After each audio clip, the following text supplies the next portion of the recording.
years later, the images are still impressive. The blizzard of '78 began blanketing southern New England in feet of snow. 48 years ago today, thousands of people were stranded for days, some without food. Until a well-known legendary boxing promoter fought his way into his restaurant, as NBC 10's Devin Bates tells us.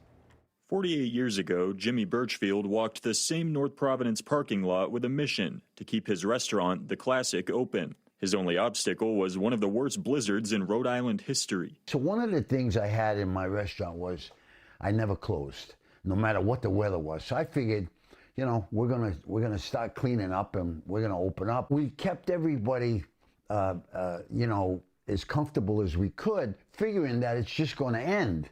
And well, it never ended. During the peak of the storm, The Classic became a safe haven for first responders, volunteers, and anyone who found themselves stranded. They served pasta and gravy to state police, brought a bucket of it to a nearby church where people were sheltering, and became a blizzard bed and breakfast. That night, everyone slept on the carpets of the restaurant with the tablecloths from the tables covering them up. The snowdrifts were like 20 feet high.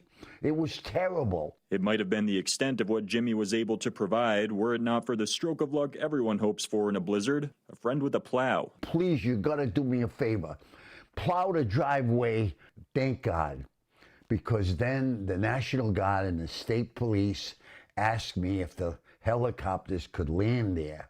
His parking lot quickly became valuable, snow-free real estate. We took people who were pregnant, having a baby, people with kidney dialysis, every kind of emergency landed there. It was a week-long journey that began with the simple goal of keeping a restaurant running. But all these years later, Jimmy knows that wasn't what truly drove him. You know, life is so short, and helping each other is so important. And when you get a chance to help someone, especially under them conditions, you know, their cars are buried, they don't even know where they are. It's just a good feeling. In North Providence, Devin Bates, NBC 10 News.